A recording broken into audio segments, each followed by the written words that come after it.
Сәлеметсіздер ме оқушылар? Біз бүгін ұлттық тестілеу орталығының бір нұсқасын талдайтын боламыз. Сіздермен бірге Зәуре Алидарқызы. Ал ендеше бастаймыз. Массасы 8 тонна болатын шынжыр табанды трактордың әр табанының ауданы 2 метр квадрат. Трактордың жерге түсіретін қысымы қандай? Қысымның формуласын жазамыз. P тең F бөлінген S.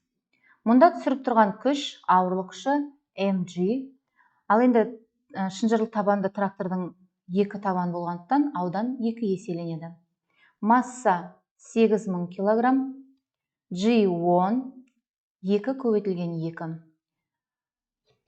Көбейткен кезімізде, бөлген кезімізде 20.000 паскаль шығады. 20.000 паскаль дегеніміз бұл 20 килопаскаль деген сөз. Демек, мұнда жауап Б жауабы. ОА, ОВ, В-сы қашықтықтар өзара тең болса, иіндік тепе-теңдікте болу үшін F күшінің мәні неге тең? Тепе-теңдікте болу үшін күш моменттері өзара тең болу керек. Яғни М1 оң жақтағы М2 және М3 иін аралықтарының қосындысына тең болу керек. Ал енді бұл жердегі М1 деп отқанымыз F1, D1 деген сөз, М2, F2, D2, М3, F3 көбейтілген D3-тің көбейтіндісін береді. Ал енді иін аралықтарының мәні берілмеген, бірақ өзара тең болғандықтан біз әрбір аралығын 1 метр деп аламыз. Ал енді үшінші күштің иін аралығы 2 еселенген болып тұр. Сол себептен бұл жерді біз 2 метр деп аламыз. Орын-орнына қоя отырып, F3-тің мәнін табатын болсақ, F3 көбейтіліп тұрған D3 бөлшектің бөліміне түсіріп аламыз. F1, D1 алынған F2, D2 болады. Ал сандық мәндерін орнына қоятын болсақ, F1-іміз бізде 10 ньютон, көбейтілген 1 метр, 2 ньютон көбейтілген 1 метр, D3-іміз бізде 2 метрге тең. Есептейміз. 8 бөлінген 2 тең 4 ньютон болады. Мұнда жауабы В.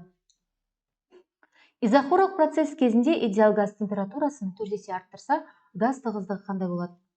Ал енді изохорлық процесс кезінде бізде көлем тұрақты, балалар, константа. Ал енді көлемнің тығыздыққа байланысты, тығыздықтың көлемге қатысты формуласы ρ тең масса бөлінген көлем. Егер көлем тұрақты болса, демек массада тұрақты деген сөз. Ал егер массада көлемге өзгермейтін болса, демек тығыздықта өзгермейді деген жауап дұрыс. Газға берілген жылу мөлшері толығымен ішкі энергияның өзгерісіне айналатын процесс қалай аталады? Ал енді термодинамиканың бірінші заңында Q ішкі энергияға тең болып тұратын болса, жылу мөлшері, мұнда жұмыс неге тең болады? 0-ге тең болады. Егер жұмыс атқарылмайтын болса, демек көлем тұрақты деген сөз. Көлем тұрақты болатын процесс бізде изохорлық процесс. Қуаты 480 ватт шәйнек тұрақты 2 ампер ток күшінде жұмыс істейді. Шәйнектің тұтынатын кернеуі неге тең? Кернеу қуаттың ток күшіне қатынасымен анықталады. Сонда 480 бөлінген 2 бізде 240 вольт. Демек, бұл жерде С жауабы дұрыс екен. Бір текті электр өрісіне енгізілген өткізгіште зарядтардың бөлініп орналасу құбылысы неге? Не? Алдымен біз әрбір құбылысқа тоқталып өтейік. Электромагниттік индукция дегеніміз не? Бұл айнымалы магнит өрісінің әсерінен электр тогын алу. Ал енді электростатикалық индукция дегеніміз бұл осы бір текті электр өрісіне енгізілген өткізгіште зарядтардың бөлініп орналасу құбылысы. Осы жауап дұрыс. Ал енді келешекте сендер тестте осындай сұрақтар келгенде біліп жүрсіңдер. Мен термоэлектрондық эмиссия деген не екен, соны тоқталып өтейін. Бұл қатты денелер қыздырылғанда, ондағы электрондардың ыршып шығу құбылысы осы термоэлектрондық эмиссия деп аталады. Ал поляризация дегеніміз бұл толқынның көлденеңдігін сипаттайтын қасиеті. Сонымен қатар диэлектриктерде мынау кернеудің қабаттасуынан болатын құбылыс. Диэлектриктердің поляризациясы деп аталады. Ал енді электр өрісінің әсерінен әсерінен пайда болатын жарық бұл электролюминесценция деп аталады. Міне, біліп алдық балалар. Осы сұрақтарды осылай талдаймыз. Қатаңдықтары бірдей серіппелерге мыстан жасалған өлшемдер әртүрлі шарлар ілінген. Тербеліс периоды ең үлкен болатын маятник. Алдымен біз тербеліс периодының серіппелі маятниктің периодының формуласын есімізге түсірейік. Т тең 2π М бөлінген К. Бұл жерде период ең үлкен болу үшін бұл жерде период массаға тура пропорционал болып тұр. Яғни период артық болу үшін масса да артық болу керек. Қалай ойлайсыңдар балалар? Қайсысының массасы көп? 5-ші шардың массасы көп. Демек, Е жауабы дұрыс. Айнымалы ток тізбегінің электр қозғауыш күші эпсилон тең 150 синус жақша ішінде 628Т плюс пи бөлінген 6 теңдеумен өрнектеледі. Тербелістің бастапқы фазасы қандай? Ал енді бастапқы фазаны табу үшін біз негізгі формуланы жазып алайық. Е тең ем синус омега Т плюс фи нолевой. Бұл жердегі бастапқы фаза фи нолевой. Бастапқы фаза. Ал енді бастапқы фаза бұл жерде пи бөлінген 6-ға тең. Бұл 30 градусты береді. Суретте келтірілген график бойынша зарядтың максимум шамасы. Зарядтың максимум шамасы бұл жерде 5-ке тең. Сол себептен А жауабын белгілейміз. Шашыратқыш линза көмегімен дененің жалған кескіні алынған. Егер денені линзаға қарай жақындатсақ, кескін қандай болады? Бұл жерде мен алдын ала сызып дайындап қойдым. Бірінші жағдай, бұл дене линза алдында фокусқа дейін бір зат орналасып тұр. Ал енді осы затты біз екінші жағдайға келтіреміз, жылжытамыз. Бірінші сәуле бас оптикалық оське параллель келеді, екінші сәуле центр арқылы өтеді. Екеуінің қиылысқан жерінде мына бірінші кескін пайда болды.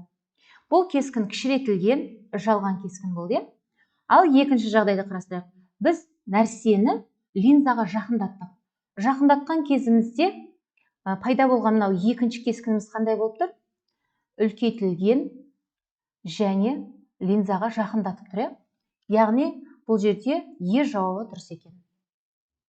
Бір ұшына тіреу қойылған, ұзындығы 2 метр, массасы 15 кг бір текті бөренені горизонталь қалыпта тепе-теңдікте ұстап тұру үшін екінші ұшына түсірілетін күш қандай дейді. Міне, мынау тірекке бекітілген бөрене дейік. Енді осы бөренені біз қандай да бір күшпен жоғары көтеруіміз керек. Ал енді бірінші осы денеге түсірілетін негізгі күшті, ауырлық күшін табылақ. Ол ауырлық күші массалар центрінде ортасында орналасқан, яғни mg деп аламыз. Енді дененің тепе-теңдікте ұстап тұру үшін екінші ұшына түсіретін F2 күшті табуымыз қажет. Дене тепе-теңдікте болғанда күш моменттері өзара тең болу қажет. Яғни m1 m2-ге тең болу керек. Бірінші күшті біз ауырлық күшін деп алайық. Сонда m1 g көбейтілген d1 тең болады F2 d2-ге тең болады. Балалар, бұл жерде F2-ның иін аралға үлкен шеттен басталып отқандықтан бізде беріліп тұр, ол 2 метрге тең.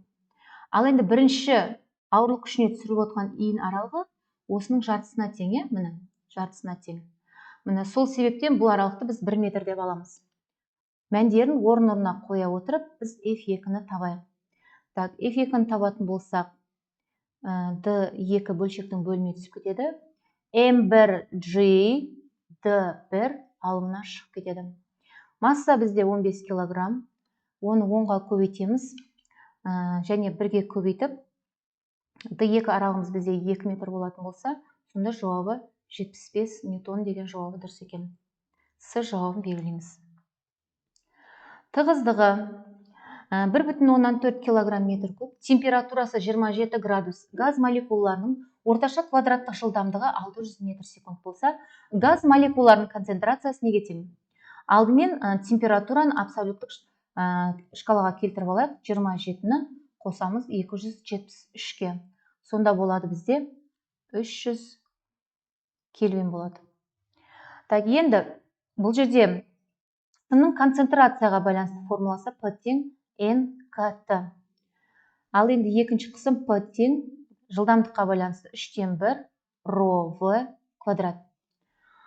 Екі қысымды теңестіретін болсақ, nkt тең болады 3/1 ρV квадрат. Концентрацияны табатын болсақ, бұл жерде 3kt бөлшектің бөліміне түсіп кетеді, ρV квадрат алымында болады. Ал енді мәндерін орын-орнына қоямыз. 1,4 көбейтілген 600 метр секундты квадраттаймызда, ықшамдап жазатын болсақ, 36 көбейтілген оның 4 дәрежесі болады. 3 көбейтілген 1,138 көбейтілген оның минус 23 дәрежесі, температура 300 кельвинге тең. Бұл жерде жауабы есептеп орын-орнына қоятын болсақ, балалар, бұл жердегі біздегі жауабы 4,5 көбейтілген оның 25 дәрежесінде метрдің минус 3 дәрежесі болады. Бұл жауап А жауабына сәйкес келіп тұр. Ары қарай. Конденсатордың астарларының жұмыстық ауданы 2 есе кеміп, ал олардың ара қашықтығы 3 есе азайса, сыйымдылық қандай болады дейді. Сыйымдылықтың формуласын жазып алайық. Эпсилон нолевой аудан бөлінген ара қашықтығы d. Ал енді бұл жерде сыйымдылық ауданға тура пропорционал, ал ара қашықтыққа кері пропорционал болып тұр. Егер аудан 2 есе кемейтін болса, демек сыйымдылық та 2 есе кемейді деген сөз. Ал ара қашықтық 3 есе азайса, керісінше сыйымдылық 3 есе артады деген сөз. Сонда 3 бөлінген 2 тең болады екен 1,5. Демек біздің сыйымдылығымыз 1,5 есе артады деген жауап дұрыс екен. Серіппелі маятниктегі жүктің тербеліс периоды 1,5 секунд. Егер осы серіппенің 5-тен 2-сін алып тастап, қалған бөлігіне жүкті қайта ілсе, жүктің тербеліс периоды қандай болады? Сонда бізде Т1 1,5 секунд болып тұр. Ал енді бізде x2, яғни бастапқы x-тан 5-тен 2 бөлігін алып таста деп отыр. x1-ден тең. Сонда 5-тен 2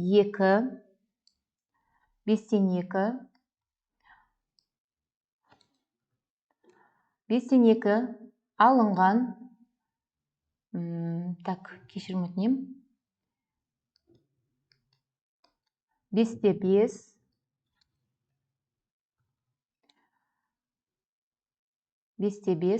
алынған 5-тен 2 болатын болса, бізде тең болады 5-тен 3 бөлігі болады. Енді Гук заңына сәйкес қатаңдық бізде x-ке кері пропорционал ұзаруға. Сонда қатаңдық бізде К2 тең болады К1 көбейтілген 5 бөлінген 3 болады. Ал енді орын-орнына қоямыз. Т1 бөлінген Т2 тең, массалар қысқарып кететін болсын, керекті шаманы ғана аламыз. Қатаңдыққа кері пропорционал К2, түбір астында К1.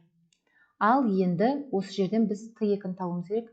Т2-ні табатын болсақ, К2 бөлшектің бөліміне түседі түбір астындағы, Т1 көбейтілген К1 алына жазылады. Ал енді Т1-дің орнына 1,5 қоямыз. К1-іміз бізде К1 болып тұра береді. Ал К2-іміз К1 көбейтілген 5-те 3 алымына шығып кетеді. К1 мен К1 не істейді? Қысқарып кетеді. Енді бұны есептеп орын-орнына қоятын болсақ, бізде 1,16 секунд шығады екен. 1,16 деген бізде 1,2-ге сәйкес келіп тұр. Олай болса, С жауабы дұрыс. Нәрсені жинағыш линзаның бас оптикалық осіне линзадан 20 см қашықтықта орналастырғанда, оның шын кескіні линзадан 4F қашықтықта алынады. Линзаның фокус аралық қандай? жұқа линзаның формуласын жазамыз. 1 бөлінген F, 1 бөлінген D, қосылған 1 бөлінген кіші F. Ал мәндерін орнына қоямыз. 1 бөлінген F тең болады 1 бөлінген 0,2 қосылған 1 бөлінген 4F. Ал енді айнымалы шамаларды теңдіктің сол жағына өткіземіз. Сонда 1 бөлінген F алынған 1 бөлінген 4F болады. Тең 1 бөлінген 0,2. Ортақ бөлім беретін болсақ, 4 болады. 4-тен береміз. Сонда бізде 4-тен 3-ті алатын болсақ, бізде не қалады? 3 қалады. Енді сонда 3 бөлінген 4F тең 1 бөлінген 0,2 болып тұр. Осыдан F-ті табатын болсақ, 4 бөлшектің бөліміне түсіп кетеді, 3 көбейтілген 0,2. Сонда бізде 0,115 метр болады. Бұл деген сөз 15 сантиметр деген сөз. Яғни бізде В жауабы дұрыс екен. Релятивистік механикадағы кинетикалық энергияның формуласы бізде D жауабы. Яғни E кинетикалық тең mc квадрат, жақша ішінде 1 бөлінген түбір астында 1 минус v квадрат бөлінген с квадрат алу 1. Ішкі диаметрі 1 сантиметр түтікшеден тамшылаған су тамшыларынан жиналған су 0,2 литр болса, тамшылар саны. Енді бізде бұл жерде сигманың формуласы бар. Осыған сәйкес mg бөлінген p dn деген. Енді бұл жерде бізде берілгенде масса жоқ, сол себептен алдымен массаны анықтап алайық. Масса тең ρ көбейтілген көлем. Судың тығыздығы 1000, оны 10-ның 3 дәрежесі деп алайық. 0,2 литрде 10-ның минус 3 дәрежесі метр куб болады. Бұл жерде 10-ның плюс 3 дәрежесі минус 3 дәрежесі қысқаратта бізде 0,2 килограмм шығады. Ал енді біз тамшылардың санын анықтайық. Тамшылардың санын анықтайтын болсақ, mg бөлінген сигма p көбейтілген d болады. Ал енді орнына қояйық. Масса бізде 0,2 килограмм. Так, g-міз 10-ға тең. Сигма бізде 73 көбейтілген 10-ның милли минус 3 дәрежені береді. P-дің мәні 3,14. D-ні метрге айналдырамыз. 0,1 метр. Так, енді бұл сандардың мәнін орнына қоятын болсақ, бізде балар 873 деген сан шығады. Енді әртүрлі формулаларға салып бұл есепті шығарып көрсеңдер болады, бірақ негізгі тамшыларға арналған формула осы. Бірақ өкінішке орай бізде тестте берілген варианттар ішінде бұл жауап жоқ. Зарядталып, ток көзінен ажыратылған жазық конденсатор энергиясы 1,2 джоуль. Яғни омега-1 1,2 джоульға тең. Енді конденсаторларға астарлары арасындағы диэлектрикті алып тастаса, энергиясы артты. Яғни 7,2 джоульға артты. Демек, 1,2-ге 7,2-ні қосамыз. Сонда бізде 8,4 джоуль шығады. Енді бұл жерде диэлектрикті алып тастағанда энергия артты. Демек, диэлектрик өтімділігі бұл жерде омега-1, омега-2 бұл жерде кері пропорционал болып тұр. Себебі диэлектрикті алып тастаған кезімізде ол артты. Демек, диэлектрик өтімділігі энергияға кері пропорционал деген сөз. Кері пропорционал болып тұр. Енді осы жерден біз бастапқы сол тұрған диэлектрик өтімділіктің мәнін табуымыз керек. Алып тасталған кезде қалатын бізде ауа. Сонда көбейтіліп тұрған энергиямыз бөлшектің бөліміне түсіп кетеді. Соңғы энергия мен диэлектрик өтімділік алымына жазылады. Бізде соңғы энергиямыз 8,4 джоуль болды. Алып тасталған кезде ауа болатын, соңындағы диэлектрик өтімділік 1-ге тең. Бірінші энергиямыз 1,2 джоульға тең болса, бізде 7 деген жауап дұрыс екен. Демек, D жауабы дұрыс. Серпімді таяқшаны вертикаль орналастырып, үстіне бір кірпіш қойғанда, салыстырмалы деформациясы 0,14%. Ал осында екі таяқшаны вертикаль қатар орналастырып, үстіне сондай 3 кірпіш қойса салыстырмалы деформация қандай болады деген. Енді балалар, бұл жерде біз сызбасын сызып алайық бұл есепті. Мынау таяқша. Үстінде бір кірпіш тұр, иә? Енді осындай таяқшадан екеу қоямыз. Олар қалай орналасып тұр енді? Параллель орналастырып тұр да. Енді осындай кірпіштен біз неше қоямыз? Үшеу қоямыз. Мына біреу, екеу, міне үшеу. Енді бұл жерде масса бірінші жағдайдағыдан қарағанда 3 есе артты. Ал қатаңдық не істеді? Параллель жалғанып тұрғандықтан, параллель орналасып тұрғандықтан қатаңдықтар 2 есе артып отыр. Сонда 2К. Так, К2, 2К1-ге тең деген сөз. Так, енді бұл жерде біз салыстырмалы деформацияны табуымыз керек. Салыстырмалы деформацияның формуласы білесіңдер, дельта L бөлінген L нолевойға тең. Енді біз формуладан қажетті шамаларды аламыз. Эпсилон 1, эпсилон 2 тең болады дельта L, 1 тура пропорционал болған екен, тура тұсына жазылады, дельта L 2 болады. Ал енді Гук заңына сәйкес, балалар, бізде mg тең k дельта L болады. Осы жерден біз дельта L-ді табатын болсақ, k бөлшектің бөліміне түсіп кетеді, mg алдына шығады. Бұл жерден, балалар, біз масса екінші жағдайда L2-ні табатын болсақ, орын-орнына қоямыз. Сонда масса 3m1 болып тұр, К1-іміз не болып тұр? 2К1 болып тұр. Так, сонда бұл жерде біздің ұзындығымыз 1,5-ға артып отыр. Ал енді бізде эпсилон 2-ні табайық. Эпсилон 2-ні табатын болсақ, дельта L1 бөлшектің бөліміне түсіп кетеді. Эпсилон 1 дельта L2 болады. Так, орын-орнына қоямыз. Бізде 0,14-ті екінші жағдайда 1,15 болды. 1,15 дельта L1 деп алайық. Мынау дельта L1, мына екеуі қысқарып кетеді. Сонда бізде болады. Бізде жауабына 0,21% болады екен. Бұл жерде А жауабы дұрыс. Мысты 6 көбейтілген 10-16 дәрежесінде герц жиілікте жарықпен жарықтандырғанда электрондардың максимал кинетикалық энергиясы қандай болады? Біз алдымен жұмыстың мәнін тауып алайық. Жұмыс 4,5 электронвольт болып тұр. Біз оны джоульға айналдырғанда 4,5 көбейтілген 1,6 көбейтілген 10-ның -19 дәрежесі джоуль деп аламыз. Сонда бізде шығады екен дәрежені 1 орын жылжытамыз, 0,72 көбейтілген 10-ның -18 дәрежесінде джоульға тең. Так, енді кинетикалық энергияны табайық. Бұл Эйнштейн формуласына шығады. H ню тең А қосылған Е кинетикалық. Енді кинетикалық энергияны табатын болсақ, H ню алынған А болады. Так, H бізде 6,62 көбейтілген 10-ның -34 дәрежесі.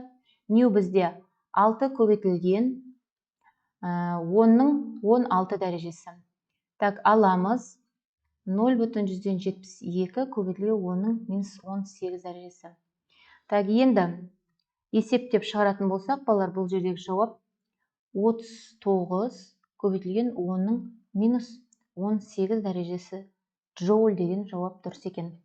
Бұл бізде А жауабы. Контекстке келдік. Жүйрік пойыз.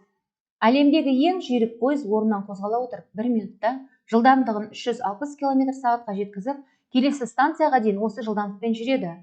Тежелу уақыты 1 минут. Мұндай үлкен жылдамдыққа жеткізу үшін рельстер электромагнитпен жабдықталған, немесе магниттік жастық қолданылады. Сонымен қоса пойыздың пішіні ақыштық формада жасалады. Сұрақ: жүйрік пойыздың пішінін ақыштық формада жасалу себебі неде? Себебі ол ауада молекулалар бар, ауаның молекулалары оның кедергісін азайтып жіберу үшін біз оны ақыштық формада жасауымыз керек. Себебі олар да қозғалып бара жатқан денеге кедергі жасайды.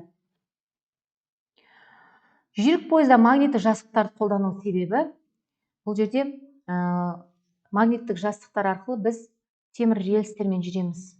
Сол кезде арасында үйкелісті азайту үшін магниттік жастықтар қолданылады.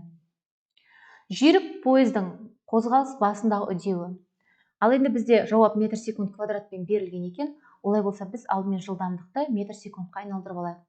360 километр сағатты метр секундқа айналдыратын болсақ, ең оңай 360-ты 3,16-ға бөле саламыз, сонда бізде 100 метр секунд шығады. Ал енді 1 минутта, бізде неше секунд бар? 60 секунд бар. Ал ендеше үдеуді тауып алайық. А тең дельта В бөлінген Т. Бізде соңғы жылдамдық, бұл жерде бастапқы жағдайдағы соңғы жылдамдығымыз 100 болып тұр. Бастапқы жылдамдық 0-ге тең, уақытымыз 60-ға тең. Бұл жерде біздің үдеуіміз, балалар, есептеп шығаратын болсақ, 1,7 метр секунд квадратқа тең екен. Бұл С жауабы. Әлемдегі осы ең жүйрік пойыздың енді екі қала арасындағы жүріп өткен кездегі жылдамдығының уақытқа тәуелділік графигі берілген. Осының енді мынау Т2, Т3 аралығындағы орташа жылдамдығын тап дейді. Енді бұл жерде кемімейлі қозғалыс көріп отқандарыңыздай. Бұл жердегі В орташаны табу үшін біз сондағы жүрілген жолды уақытқа бөлуіміз қажет. Ал енді бұл жерде үшінші жағдайдағы біз жолды, айнымалы қозғалыстағы жолды былай тауып аламыз. В2 қосылған В3 дейміз. Орташа жылдамдығын тауып, оны сол уақытқа көбейтеміз, кеткен уақытқа. Енді бұл үшінші уақыт деп алайық, үшінші жол деп алайық. Сонда бұл жерде 100-ді қосамыз 0-ге, бөлеміз 2-ге. Уақытымыз 1 минут болса, 60-ға көбейтеміз. Сонда бізде қанша болып тұр? Тең 3000 метр болып тұр. Ал енді орын-орнына қоямыз. 3000 метрді бөлеміз 1 минутқа, яғни 60 секундқа.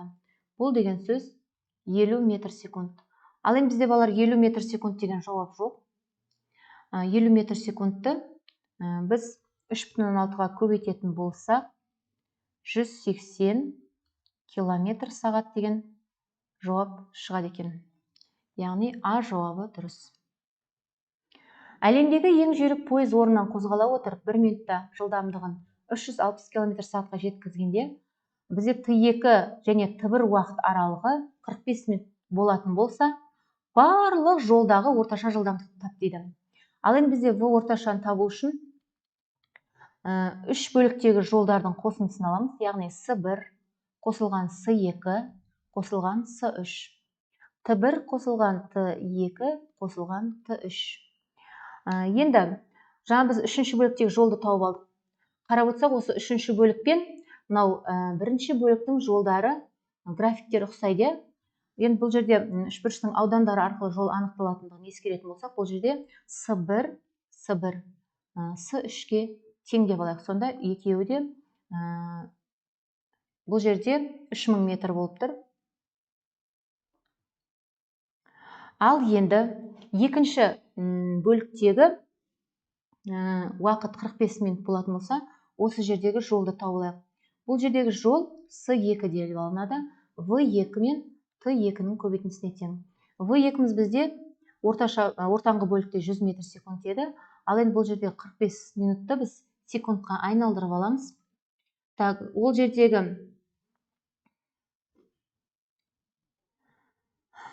45 минутты 60-қа көбейтеміз. Сонда бізде бұл бөліктегі жолымыз 27.000 метр болады екен. Ал барлығы анықталған сияқты, енді бізде уақыттар белгісіз болып тұр, бірақ енді біз оны секундқа айналдырып алайық. Бізде мына жердегі бөлігіміз, ортаңғы бөліктегіміз 45 минут. 45 минут. Бастапқы бөлігіміз 1 минут. Соңғы бөлігіміз 1 минут, сонда бізде жалпы уақытымыз, Т жалпымыз 47 минут болып тұр. Ал енді 47 минутты секундқа айналдыру үшін біз оны 60-қа көбейтеткенбіз. Сонда бізде 2820 секунд шығады екен. Ендеше есепті шығарайық, орын-орнына қойып. Так, сыбырымыз бізде 3000 метр қосылған 27 000, қосылған тағы үшінші бөліктегі жолымыз 3000 метр. Так, уақытымыз 2820 секундқа тең. Есептей келе, біз бұл жерде 97,87 метр секунд деген шығады. Бізде бірақ бұндай жауап жоқ. Бірақ енді біз қорықпай-ақ, бұны 3,16-ға көбейтетін болсақ, қайтадан километр сағат шығады. Сонда бізде 352 километр сағат келіп шығады екен. 352 бізде Д жауабы дұрыс. Ары қарай. Қатаңдықтары 200 және 0,3 килонewton метр серіппелерді бір-біріне параллель жалғанған серіппелі жүйенің қатаңдығын табыңыз дейді. Параллель жалғанған кезде қатаңдықтар қосылады. Сонда 200-ге қосамыз 300 ньютон метрді қосатын болсақ, бізде болады 500 ньютон бөлінген метр болады. Бізде бұндай жауап G жауап екен. Енді біз Д жауабы да дұрыс деп есептеуімізге болады. Өйткені 1000-ға көбейтетін болсақ 0,5-ті 500 шығады. Ал келесі сұрақ. Суретте жылу қозғалтқышының принциптік сұлбасы бейнеленген. Жылу қозғалтқышының пайдалы жұмысының қыздырғыштың беретін жылуына қатынасы қандай дейді. Яғни бұл жердегі жұмысымыздың қыздырғыштың жылу мөлшеріне қатынасы бізде нені береді? А бізде Q1 алынған Q2-ні береді. Ол нәтижесінде сәйкесінше Q1-ге қатынасын аламыз. Ал енді мәндерін орын-орнына қоя салайық. Қыздырғышымыз 2 килоджоуль, яғни 2000, 1,4-іміз 1400 болады. Бөлеміз 2000-ға. Сонда бізде бұл жерде есептеп шығаратын болсақ, 0,3 деген жауап дұрыс екен. Демек бұл жерде бір жауап 2 балл алуымызға болады. В жауабы дұрыс. Магнит индукция векторы 3 миллитесла. Бір текті магнит өрісі күш сызықтарымен 60 градус бұрыш жасай 4 метр секунд жылдамдықпен қозғалған. Ұзындығы 60 сантиметр өткізгіш ұштарындағы индукцияланған электр қозғаушы күші. Енді электр қозғаушы күшінің формуласы ББЛ, білеміз. ББЛ синус альфа. Енді мәндерін қоямыз. 3 миллитесла бізде оның минус 3 дәрежесін береді. Жылдамдық 4 метр секунд. Ұзындықты біз метрге айналдырамыз. 0,16 метр. Ал енді синус 60 градус бізде түбірасты 3 бөлінген 2-ні береді. Сонда есептейтін болсақ, балар 6,12 вольт болады. Так, 6,12 вольт бізде балар бұл жерде минус 3 дәрежені есепке алмаппын мен, сонда милливольт болады. Бізде 6,12 милливольт деген жауап дұрыс екен, және 0,1062 деген жауапта дұрыс жауап болып саналады. Сурет бойынша дұрыс тұжырымдар. Бірінші периодты тауып алайық. Толқын уақыты, мына жерде период 8 секундқа тең болып тұр, яғни Т тең 8 секунд дейміз. Енді осы шамаларды пайдалана отырып жиілікті табамыз. Сонда 1 бөлінген Т бізде жиіліктің мәнін береді. Сонда 0,125 герц деген жауап дұрыс. Одан кейін бізде жылдамдықтың формуласы бізде айтады максимал жылдамдық тап дейді. Максимал жылдамдық бізде омега көбейтілген амплитудан береді. Ал енді омега бізде 2π бөлінген период. Ол амплитудаға көбейтіледі. Ал енді 2π көбейтілген 8 амплитудамыз бізде, мұнда көріп отқандарыңдай 2 метрге тең. Енді 2-ке көбейтетін болсақ, балар, бұл жерде 0,15 пи метр секундқа тең. 0,15 пиіміз бізде, егер пидің мәнін қоятын болсақ, 1,157 метр секундқа тең деген сөз. Сонда бізде периодымыз 8 секунд деген жауап дұрыс. Мына жауапта дұрыс болады, бірақ бізде бұна 1,0 қате жазылып кеткен болу керек. Сосын Е және F 4 жауап дұрыс болып тұр. Адам өз даусының жаңғырығын 2,5 секунд өткеннен кейін естісе, адам мен бөгеттің арақашықтығы қандай? Жаңғырықтың формуласын жазамыз. Арақашықтығының формуласы VT бөлінген 2. Орын-орнына қоятын болсақ, 340 көбейтілген 2,5 бөлінген 2.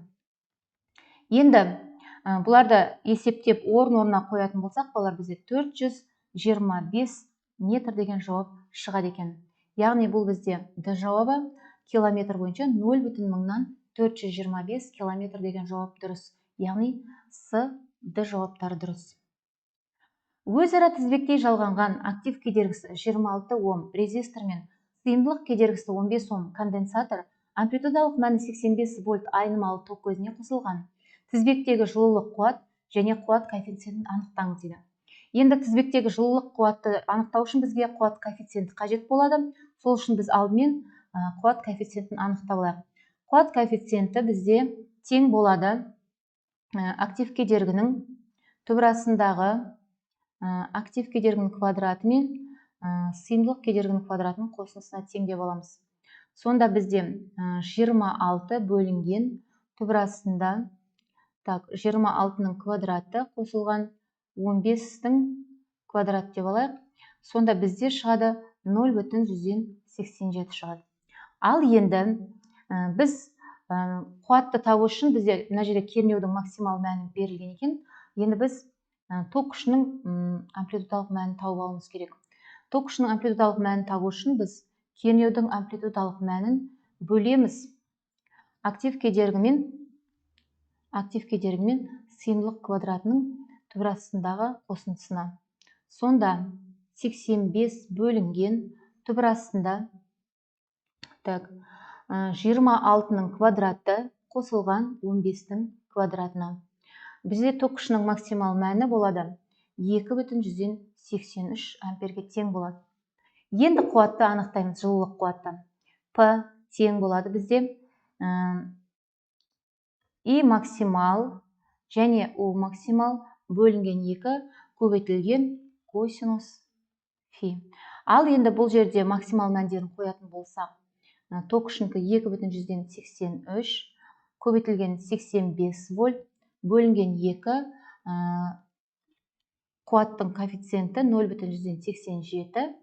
Ал мәндерін барлығын орнына қойып көбейтіп бөлетін болсақ, бізде 104,123 шығады. Жуық мәні 104 деп алсақ болады, 104 ватт деп алсақ болады. Енді бұл жерде G деген жауап дұрыс келіп тұр. Басқа оған сәйкес жауап жоқ. Және бізде қуат коэффициенті 0,187. Демек С, G жауабы дұрыс екен. Идеал жылу машинасының қыздырғышының температурасы 800 кельвин, салқындатқыштың температурасы 400 кельвин. Салқындатқыштың температурасын өзгертпей, қыздырғыштың температурасын 2 есе арттырса, жылу машинасының пайдалы әрекет коэффициенті нешеге тең дейді. Енді біз алдымен бірінші пайдалы әрекет коэффициентін тауып алайық. Т1 алынған Т2 бөлінген Т1. Бізде 800 алынған 400 бөлінген 800. Сонда бізде шығады 50% шығады. Енді екінші жағдайдан. Бұл жерде біз температураны 2 есе арттыруымыз керек, қыздырғыштың температурасы. Сонда бізде 1600 болады. 1600-ден 400-ді алып, қайтадан 1600-ге бөлетін болса, бізде бұл жерде шығатын шама 75% шығады екен. Енді 75%-дан 50%-ді алатын болса 25%. Демек, бұл жерде бастапқымен салыстырғанда 25%-ға артып отыр.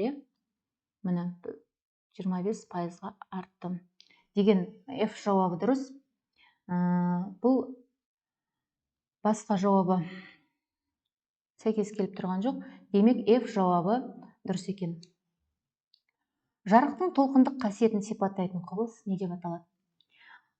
Енді дұрыс жауапты табу үшін жеке-жеке талдау жүргізейік. Фотоэффект бұл жарықтың кванттық қасиетін сипаттайды. Демек, бұл дұрыс емес. Жарықтың сыну заңы бұл түзу сызық таралуы.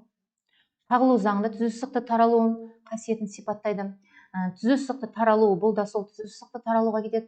Сосын мынау көлеңкенің пайда болуы да осы жарықтың түзу сызықты таралу қасиетін сипаттайды. Ал енді мынау толқындық қасиетін сипаттайтын қасиеттері интерференция, дисперсия және дифракция. Айнымалы ток тізбегіндегі резонанс шарты және резонанстық жиілік. Резонанс шарты орындалу үшін индуктивтілік және сыйымдылық кедергілер актив кедергі мен толық кедергі өзара тең болу керек. Ал енді резонанстық жиіліктің формуласы омега тең 1 бөлінген түбір астында L S-ке тең. Ал енді соңғы есебіміз литий мен сутегі қосылғанда 2 гелий элементі пайда болды. Осындағы энергияның мәнін тап деп отыр. Ал енді біз оны табу үшін Е тең біз бірінші химиялық реакцияға қарап отырып жазамыз. Бірінші литий берілген, литийдің массасын қосамыз. Енді масса сутегі, олардың ядролық массаларын қосып аламыз да. Енді реакциядан кейінгі массаларды, яғни гелийді қосамыз. Гелий қосамыз гелийге, масса гелий. Так, енді барлық массаларды қосып алдық. Енді бізде массалар немен беріліп тұр? Атомдық бірлікпен беріліп тұр. Енді біз осыны атомдық бірлікті килограммға айналдыру үшін 1,166 көбейтілген 10-27 дәрежесіне көбейтеміз. Одан кейін энергия бізде 931,5 мега электронвольт. Осы шамаға көбейтетін болсақ, бізде энергияның шамасы шығады. Енді орын-орнына қоямыз. Так, жақша ішінде 7,100,000-нан 1601 қосылған 1,100,000-нан 783. Енді аламыз 4,100,000-нан 260-ты қосамыз 4,100,000-нан 260-ға. Сөйтіп, бұл жерде массаларды 1,166 көбейтілген 10-27 дәрежесіне көбейтеміз. Және энергияның мәнін анықтау үшін 931,5 көбейтілген мега электронвольт. 10-6 дәрежесінде электронвольт деп алайық. Мега бізде 6 дәрежені береді. Ал енді сол кезде бізде 17,136 мега электронвольт шығады екен. Меганы айналдырмай шығара береміз. Себебі жауаптары мега электронвольтпен беріліп тұр екен. Так, енді бізде осы 17,136 мега электронвольтты джоульға айналдырайық. 10-6 дәрежесін көбейтеміз. 1,6 көбейтілген 10-19 дәрежесіне. Сонда бізде шығады 2,178 көбейтілген 10-12 дәрежесіне джоуль шығады екен. Міне балалар, бұл жерде дұрыс жауабымыз Е жауабы және С жауабы дұрыс болып тұр. Міне балалар, біз бір нұсқаны толық талдап бітірдік. Егер менің талдаған нұсқаларым сізге ұнаған болса, лайк басып, менің неме жазылыңдар.